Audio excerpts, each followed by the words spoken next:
नमस्कार। आज हम जानेंगे मौर्य तथा गुप्त साम्राज्य एवं गुप्तोत्तर काल के बारे में। इसमें आज का हमारा बिंदु है गुप्त काल। तो चलिए चलते हैं गुप्त काल के कुछ महत्वपूर्ण प्रश्नों की ओर।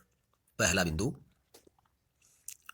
गुप्त वंश अभिलेखों में गुप्तों का आदि पुरुष किसे कहा गया है? तो ये कहा गया है महाराज श्रीगुप्त को। अगला बिंदु, प्रयाग प्रशस्ति अभिलेख से किस गुप्त शासक के विषय में जानकारी मिलती है? ये जानकारी मिलती है समुद्रगुप्त के बारे में। अगला बिंदु, गुप्त वंश का महानतम शासक कौन था? तो वो था चंद्रगुप्त द्वितीय।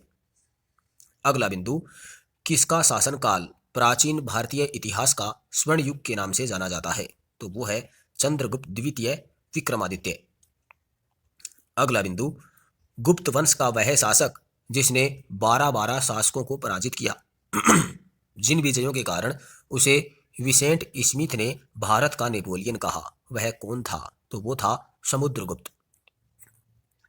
अगला बिंदु, सर्वप्रथम भारतवर्ष का उल्लेख मिलता है, तो ये मिलता है प्रयाग प्रशस्ति में।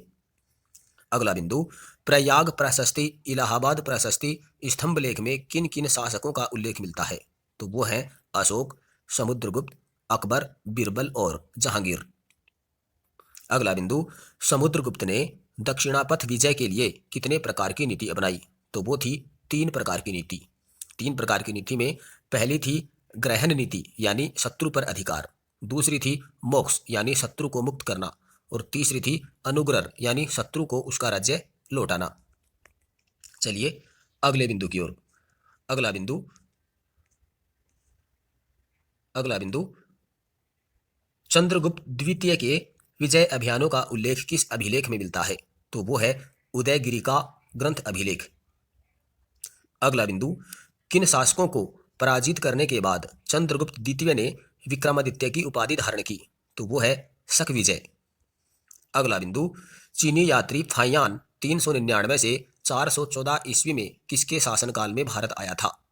चंद्रगुप्त द्वितीय के शासनकाल में। अगला बिंदु, हुणों के आक्रमण को स्कंदगुप्त ने विफल किया, इसका ऐतिहासिक प्रमाण मिलता है? तो ये प्रमाण मिलता है जूनागढ़ अभिलेख में। अगला बिंदु, प्रथम हुण आक्रमण खुश नवाज के नेतृत्व में किस गुप्त शासक के समय हुआ जिसने वृषभ शैली के सिक्के चलाए? तो वो कौन था? स्कंदगुप्त। अगला बिंदु, 7.5 फुट ऊंची और 1 टन वजन वाली तांबे की बुद्ध प्रतिमा कहां से प्राप्त हुई है? तो ये प्राप्त हुई है सुल्तानगंज बिहार से। अगला बिंदु, गुप्त काल में कर की दर क्या थी? तो ये थी 1/4 से 1/6 के बीच। अगला बिंदु, गुप्तकालीन धातु निर्माण कला का सर्वोत्कृष्ट उदाहरण है? तो ये है मेहरौली का लौह स्तंभ। अगला बिंदु, गुप्तकालीन सर्वाधिक सिक्कों का भंडार कहाँ मिला है? ये मिला है बयाना भरतपुर से। अगला बिंदु, अजंता की 29 गुफाओं में से गुप्तकालीन गुफाएं कौन सी हैं? तो वे हैं 16, 17 और 19 नंबर की गुफाएं। चलिए अगले बिंदु की ओर। अगला बिंदु, दर्शन और प्रवर्तक के बारे में देखिए।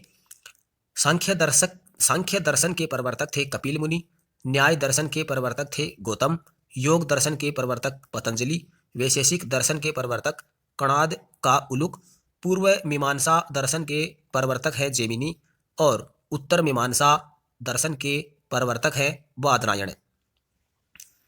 अगला बिंदु, समुद्रगुप्त को भारत का नेपोलियन उसके युद्ध कुशलता के कारण किसने कहा?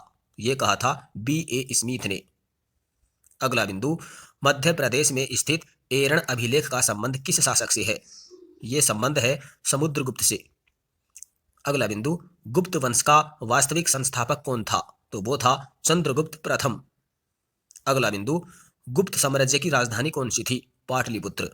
आज का अंतिम बिंदु, गुप्त काल में न्यायालय कितने प्रकार के होते थे? 4 प्रकार के। पहला राजा का न्यायालय, दूसरा पुग, तीसरा श्रेणी और चौथा कुल। धन्यवाद। आज बस इतना ही, बाकी देखते हैं कल।